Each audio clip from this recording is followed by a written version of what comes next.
अनंत अनंत ब्रह्मांडों के स्वामी सर्वतंत्र स्वतंत्र परब्रह्म परमात्मा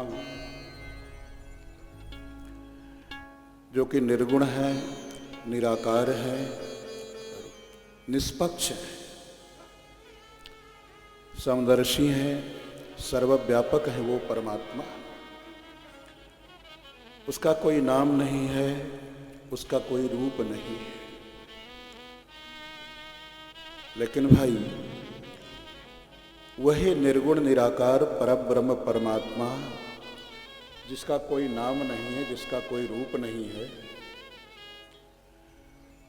वही निर्गुण निराकार परब्रह्म परमात्मा भक्तों के प्रेम के वशीभूत होकर के सगुण साकार बन करके नाम रूप वाला होकर के इस विश्व के रंगमंच पर पदार्पण करते हैं। ये भक्ति में अद्भुत शक्ति है, प्रेम की अद्भुत महिमा है। भक्ति महारानी उस निर्गुण निराकार परब्रह्म परमात्मा को सगुण साकार बना देती है। सर्वत्र व्यापक परमात्मा को भक्ति महारानी एक स्थान पर ला करके खड़ा कर देती है। स्वतंत्र ब्रह्म को भक्ति महारानी परतंत्र बना देती है, भक्तों के प्रेम के अधीन बना देती है। निष्पक्ष परमात्मा प्रेम के वशीभूत होकर के भक्तों के पक्षपाती बन जाते हैं। ये भक्ति में, प्रेम में अद्भुत चमत्कार है। ज्ञान में वो चमत्कार नहीं है जो चमत्कार भक्ति में है, प्रेम में है। इसे ऐसे समझें जैसे कहीं पर कोई वस्तु रखी है, कहीं पर कोई वस्तु रखी है लेकिन अंधेरा है, अंधकार के कारण वो वस्तु हमको दिखाई नहीं पड़ रही है। किसी ने ला करके वहां पर प्रकाश कर दिया तो प्रकाश में वस्तु जैसी होगी वैसे ही दिखाई देने लगेगी। प्रकाश वस्तु के रूप को नहीं बदल सकता, वस्तु को दिखा सकता है जैसी है वैसी ही। लेकिन भक्ति में अद्भुत ये चमत्कार है कि भक्ति महारानी उस परमात्मा को स्वरूप परिवर्तन करने के लिए भी बाध्य कर देती है, मजबूर कर देती है। इसीलिए भक्तों ने कहा, ज्ञानी तो पूरे जीवन इसी में रह जाते हैं। परमात्मा कैसा है? अणोरणीयान महतो महीयान, सूक्ष्माति सूक्ष्म है, महान से महान है, तेज का स्वरूप है, इत्यादि इत्यादि। लेकिन भक्तों ने कहा, तुम्हें कैसा भगवान चाहिए ये बताओ। तुम जैसा सांचा बताओगे उसी सांचे में वो परमात्मा अपने को ढाल करके तुम्हारे सामने उपस्थित हो जाए। गोस्वामी तुलसीदास जी महाराज श्री वृंदावन धाम में पधारे, भगवान कृष्ण के मंदिर में गए, क्योंकि वहाँ तो कृष्ण के ही मंदिर हैं। एक तरफ से भगवान कृष्ण के मंदिर में जा करके गोस्वामी जी ने उनको प्रणाम करना चाहा। एक ब्रजवासी ने उपहास कर दिया, अपने अपने इष्ट को नमन करे सब कोई, परशुराम जो और को नवय सो मूर्ख हो। अपने अपने इष्ट को प्रणाम करना चाहिए। परशुराम नाम का वो ब्रजवासी था, उसने कहा दूसरे के इष्ट को, दूसरे के भगवान को जो प्रणाम करता है वो मूर्ख है। गोस्वामी जी ठहर गए, प्रणाम करने जा रहे थे, प्रणाम नहीं किया। भगवान कृष्ण से निवेदन करने लगे, मेरे प्रभु, वैसे तो आप का प्रत्येक जो रूप है, स्वरूप है, मुझे प्यारा लगता है, क्योंकि परमात्मा सर्वरूप है। संसार में जितने रूप हैं वो सब उसी के हैं, जितने नाम हैं सब उसी के हैं। स सर्वनामा सच सर्वरूपा, वो परमात्मा सर्वनाम है, सर्वरूप है। लेकिन अब तुलसी मस्तक तब नवे जब धनुष बाण लो हाथ।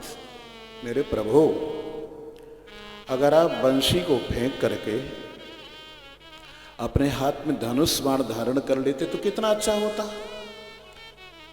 तो भगवान का कोई हठ नहीं है। हम आप हठ में जीते हैं, हम ऐसा ही पहनेंगे, ऐसा ही खाएंगे, ऐसा ही करेंगे, ऐसा ही बोलेंगे। हमने एक हठ पकड़ रखा है, लेकिन भगवान किसी हठ में नहीं है। उनका कोई हठ नहीं कि बस मैं यही धारण करूंगा।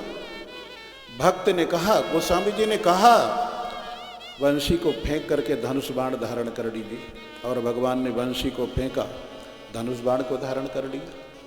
इसी प्रकार बिल्वमंगल नाम के एक संत थे, वो भगवान राम के मंदिर में गए और भगवान राम से निवेदन करने लगे, मेरे प्रभु अगर आप धनुष बाण को फेंक करके वंशी धारण कर लेते तो कितना अच्छा रहता।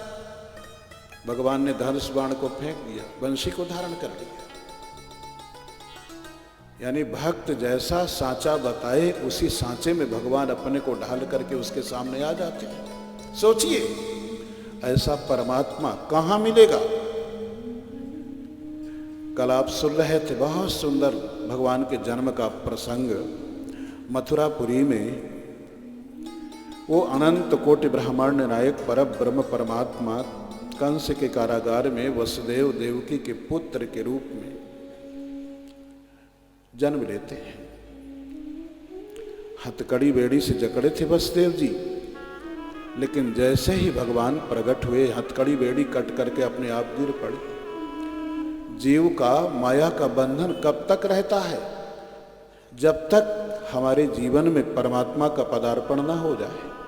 भगवान पधारते हैं, माया का बंधन अपने आप कट करके गिर पड़ता। फाटक बंद थे, ताले पड़े थे, लेकिन फाटक खुल गए। हमारे जीवन में जब भगवान का आगमन होता है तो ज्ञान का कपाट खुल जाता है। कंस के पहरेदार आवाज लगा रहे थे, जागते रहो जागते रहो, लेकिन सब बेहोश हो गए, सो गए। ये दुर्गुण दुर्विचार जो हमारे ऊपर आक्रमण करते रहते हैं, जैसे ही भगवान का हमारे जीवन में आगमन होता है सब बेहोश होकर के गिर पड़ते हैं। वसुदेव जी ने भगवान को सूप पर लिटाया, अपने सिर पर रखा, कारागार से निकल पड़े, गोकुल नगरी के लिए प्रस्थान कर गए। मथुरा नगरी से बाहर आए, यमुना नदी के तट पर पहुंचे वसुदेव जी। भयानका वर्त शताकुला नदी मार्गम ददौ सिंधुरीव श्रियः पते। भादों का महीना है, सावन भादों के महीने में नदियां पूरी उफान पर रहती हैं, पूरी तीव्र गति से यमुना जी प्रवाहित हो रही हैं। वसुदेव जी यमुना नदी को पार करने के लिए यमुना नदी में प्रवेश कर गए, गले तक जल में पहुंच गए। सोचने लगे क्या मैं डूब जाऊंगा? अचानक उनके मन में एक बात आई, भगवान को अपने मस्तक पर से उतारा, यमुना के जल से भगवान के चरणों का स्पर्श करवाया, यमुना जी बिल्कुल घट गई। यमुना जी सोच रही थी मेरे भगवान मेरे भीतर से होकर के जा रहे हैं, अगर मुझे मेरे भगवान के चरणों का स्पर्श ना मिला तो मेरा कितना बड़ा दुर्भाग्य होगा। भगवान के चरणों का स्पर्श प्राप्त हुआ, यमुना जी बिल्कुल घट गई। मार्गम ददौ सिंधुरीव श्रियः पते। जैसे सीतापति भगवान श्री राघवेंद्र सरकार को समुद्र ने मार्ग दिया था, इसी प्रकार यमुना जी ने वसुदेव जी को मार्ग दिया। भगवान को लेकर के वसुदेव जी गोकुल नगरी में पहुंचे। संपूर्ण गोकुल नगरी सो रही है। देखिए ये अद्भुत घटना हो गई, एक विचित्र बात हो गई, असंभव कार्य हो गया। पहले तो भगवान गोकुल में आए, यही बड़ी विचित्र बात। गोकुल में भगवान का आना संभव नहीं।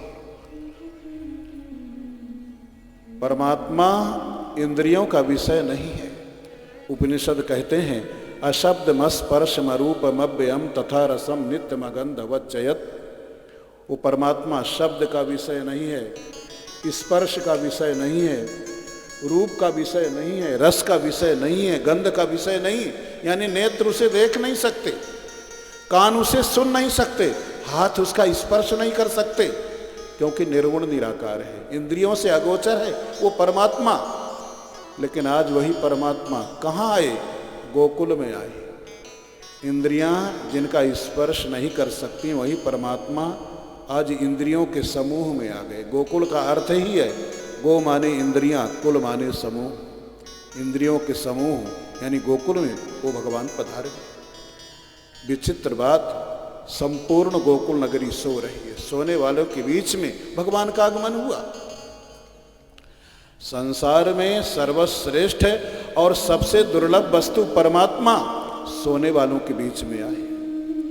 वैसे तो भाई ये नियम है, जो सोते हैं वो खोते हैं, जो जागते हैं वो पाते हैं। इनको इधर घुमा दो।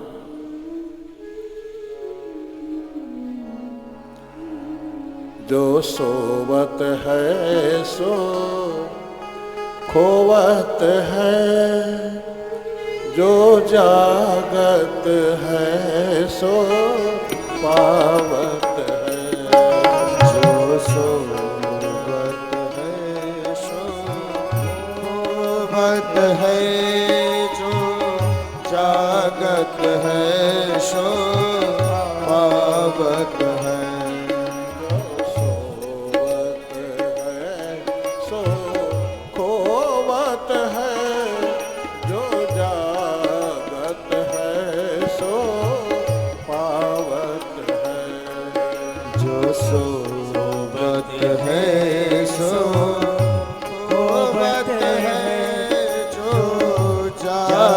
है सो पावत है।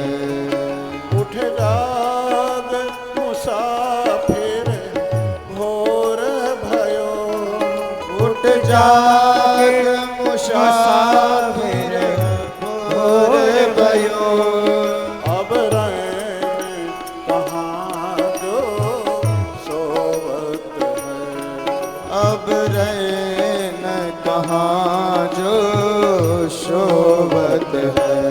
जो सोवत है सो खोवत है, जो जागत है सो पावत है। जो सोवत है सो खोवत है, जो जागत है सो पावत है। जो सोवत है सो खोवत है, जो सोवत है सो खोवत है। तो जो सोते हैं वो खोते हैं, जो जागते हैं वो पाते हैं। लेकिन यह उल्टा हो गया, सोने वालों के बीच में सर्वश्रेष्ठ और सबसे दुर्लभ वस्तु जो परमात्मा है वो पधारेगा। वसुदेव जी ने भगवान को यशोदा मैया की शैया पर लिटाया। उस लड़की को अपने साथ में लेकर के वसुदेव जी मथुरा के लिए वापस हो गए। यशोदा मैया की शैया पर नील कमल जैसे अद्भुत सलोने शिशु के रूप में पड़े हुए भगवान ने पैर फेंक फेंक करके रोना प्रारंभ कर दिया। प्रश्न यह है, भगवान क्यों रोए? आप सोचिए, अनंत अनंत ब्रह्मांड के अनंत अनंत जीवों के पिता वो परमात्मा जब रोए होंगे तो भगवान के रुदन में कितनी मिठास होगी, मानो साम वेद का गायन हो रहा है।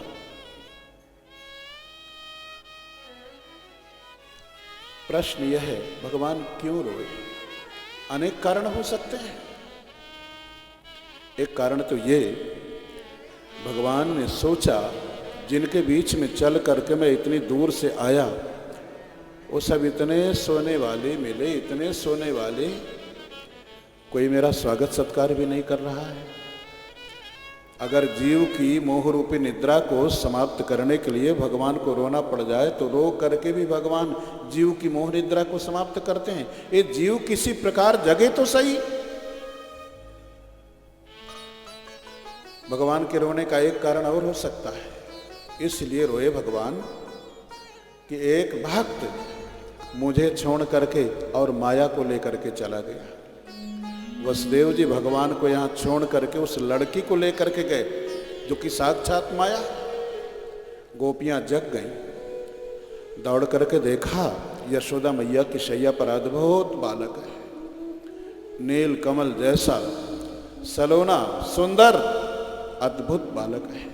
आज के पहले न तो कभी देखा था ऐसा और न ही कभी सुना था। दौड़ पड़ी गोपियां, नंद बाबा को सूचना दिया। आज तो सूचना देने वालों की खूब बाना आई है। जो भी नंद बाबा को सूचना देता है, नंद बाबा उसे बहुमूल्य उपहार समर्पित करते हैं। पुत्र जन्म का समाचार सुन करके नंद बाबा के हृदय में परमानंद की बाढ़ आने लगी। नंदस्त्वात्मजे उत्पन्ने जाता ह्लादो महामनाः आहूय विप्रान् वेदज्ञान् स्नातः शुचिरलंकृतः। पुत्र जन्म का समाचार सुन करके नंद बाबा को पुत्र जन्म का समाचार सुन करके नंद बाबा बहुत प्रसन्न हुए। वसुदेव जी उधर उस लड़की को लेकर के मथुरा नगरी में कारागार में प्रवेश करते हैं। जैसे ही कारागार में प्रवेश किया, हथकड़ी बेड़ी में पहले जैसे बंधन में जकड़ गए, क्योंकि भगवान को खो करके आए हैं, माया को लेकर के आए हैं, इसलिए पहले जैसे बंधन में जकड़ गए, फाटक बंद हो गए। कंस के जो द्वारपाल थे सब जग गए। एक ने आवाज लगाया, जागते रहो जागते रहो। दूसरा कहने लगा, अभी तो खर्राटे भर रहे थे, सो रहे थे, अब कह रहे हो जागते रहो जागते रहो। उसने कहा, तुम भी तो सो रहे थे। उसने कहा, अरे भाई तू कहे न मेरी, मैं कहूँ न तेरी, इस बात को यूं ही गोल मटोल रखो। तब तक लड़की ने रोना प्रारंभ कर दिया। ततो बालक ध्वनिम श्रुत्वा, लड़की रोने लगी। ग्वालपाल समझ गए, द्वारपाल समझ गए, देवकी की 8वीं संतान का जन्म हो चुका है। दौड़ करके कंस को सूचना दिया, महाराज देवकी की 8वीं संतान का जन्म हो चुका है। हड़बड़ा करके दौड़ करके कंस कारागार में आया। देवकी माँ से कहने लगा, दातु महर्षि मंदाया अंगे माम चरमाम प्रजा, लाओ मुझे 8वीं संतान दो। देवकी माँ नेत्र में आंसू भर करके अपने आंचल को पसार करके कंस से कृपा की भीख मांगते हुए कहा, देखो भैया, दातु महर्षि मंदाया अंगे माम चरमाम प्रजा, ये मेरी अंतिम संतान है। आकाशवाणी ने 8वीं संतान से तुम्हारी मृत्यु जरूर बताई है, लेकिन ये तो लड़की है, ये कैसे मार सकती तुम्हें? इस अंतिम संतान के लिए मैं तुमसे कृपा की भीख मांगती हूँ। लेकिन कंस तो पूरा कसाई है, एक नहीं सुनता। देवकी माँ के हाथ से उस लड़की को छीन करके मारने के लिए पत्थर पर पटकना चाहा, लेकिन वो कंस के हाथ से छूट करके आकाश में पहुंच गई। अष्टभुजा देवी बन करके प्रकट हो गई। अनेक प्रकार के अस्त्र शस्त्र को धारण कर लिया। स्वर्ग के देवता, सिद्ध, चारण, गंधर्व, विद्याधर, अप्सराएं सब के सब उसकी पूजा कर रहे हैं। अनेक प्रकार की उपहार सामग्रियां उस देवी को समर्पित कर रहे हैं, उसकी स्तुति कर रहे हैं।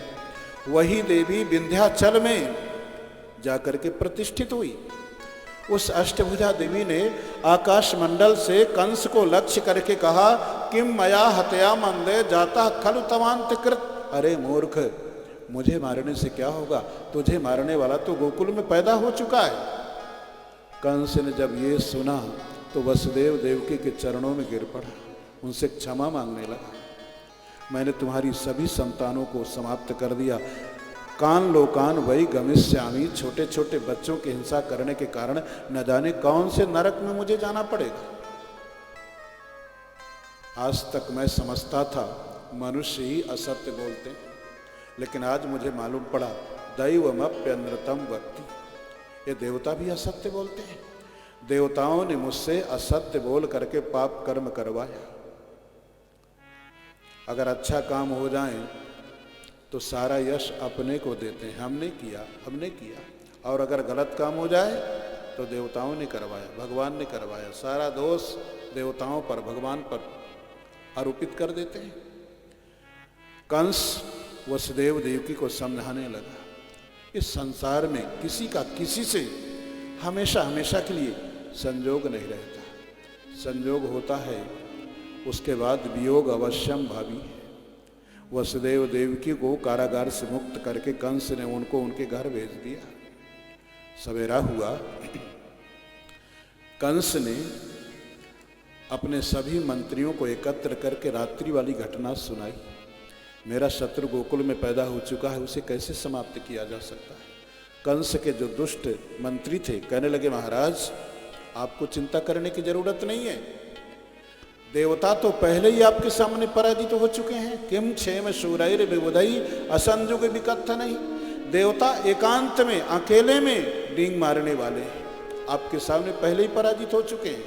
देवताओं से आपको कोई भय है नहीं। रही बात ब्रह्मा की, तो ब्रह्मणा व तपस्या था, ब्रह्मा कहीं तपस्या कर रहे होंगे, शंकर कहीं स्मशान में विहार कर रहे होंगे, इनसे आपको बिल्कुल भय नहीं।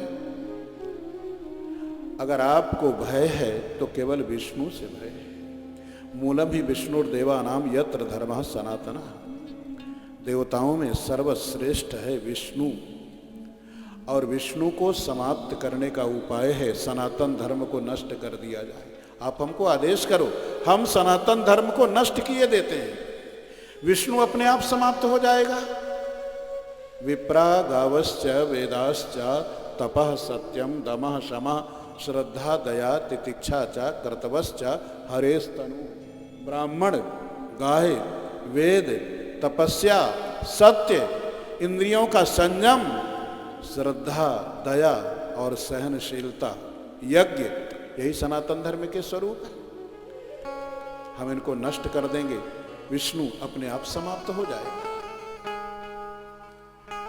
कंस के दैत्य चारों तरफ उपद्रव करने लगे, सनातन धर्म पर प्रहार करने लगे, भगवान के भक्तों को सताने लगे। लेकिन भाई, जब कोई संतों के ऊपर, भक्तों के ऊपर आक्रमण करता है, समझ लेना हंति श्रेयांसि सर्वाणि, वो अपने को ही समाप्त कर रहा है, अपने संपूर्ण कल्याण को, मंगल को ही समाप्त कर रहा है। अब उधर चल करके देखिए, गोकुल नगरी में नंद महल में यशोदा मैया की शैया पर नील कमल जैसे अद्भुत सलोने शिशु के रूप में भगवान पड़े।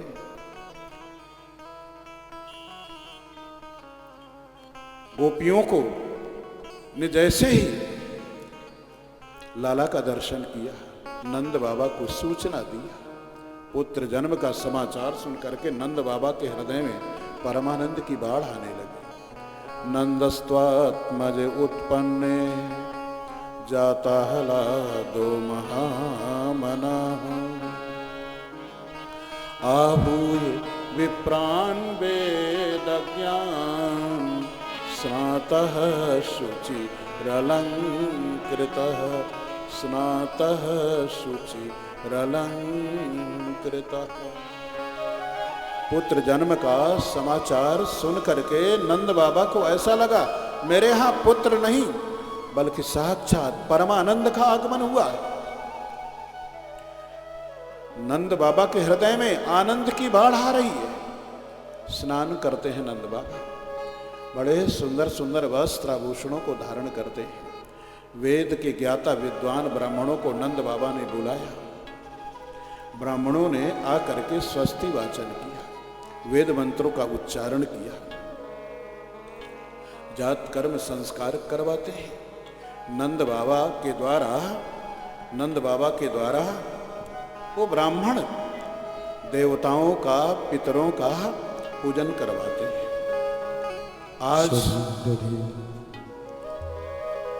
आज की कथा में हमारे बाह विधानसभा क्षेत्र की विधायक महारानी पक्षालिका सिंह जी पधार रही हैं। वो मंच पर आए और भागवत भगवान पर पुष्प अर्पित कर महाराज श्री से आशीर्वाद प्राप्त करें। महारानी पक्षालिका सिंह, जो कि वह विधानसभा क्षेत्र से विधायक हैं,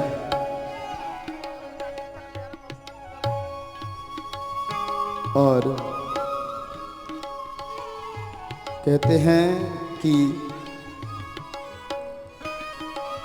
बड़ी विधानसभा में छोटी छोटी विधानसभाएं आया करती हैं, मिला करती हैं। जैसे तीर्थराज प्रयाग में तीर्थों के जो राजा हैं वो प्रयाग हैं, तो सारे तीर्थ वहाँ जाया करते हैं। ऐसे ही जो ये भागवत रूपी विधानसभा है, यहाँ अपना अमूल्य समय और अपना भाव समर्पित करने हमारे बीच महारानी पक्षालिका सिंह आई हैं। उन्हें व्यासपीठ की तरफ से बहुत बहुत साधुवाद, बहुत बहुत धन्यवाद। जय श्री राधे, जय श्री कृष्ण। गोविंद मेरो है, गोपाल मेरो है,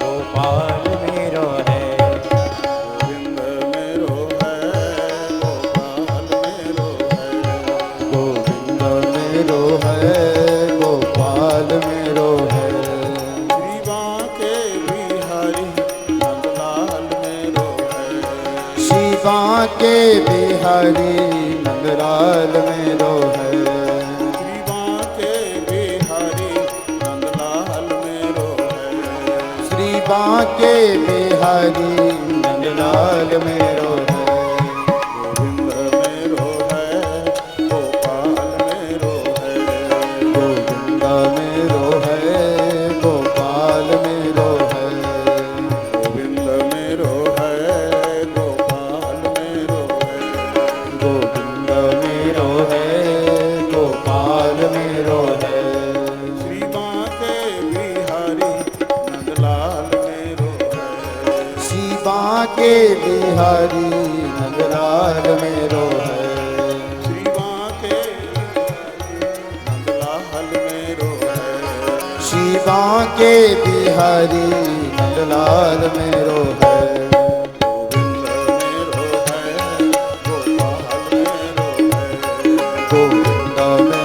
है, गोपाल मेरो है, गोविंद मेरो है, गोपाल मेरो है, गोविंद मेरो है, गोपाल मेरो है, गोविंद मेरो है, श्री बांके बिहारी नंदलाल मेरो है, श्री बांके बिहारी नंदलाल मेरो है, श्री बांके बिहारी नंदलाल मेरो है, श्री बांके बिहारी नंदलाल मेरो है, श्री बांके बिहारी नंदलाल मेरो है, श्री बांके बिहारी नंदलाल मेरो है, गोविंद मेरो है, गोपाल मेरो है, गोविंद मेरो है, गोपाल मेरो है, गोविंद मेरो है, गोपाल मेरो है,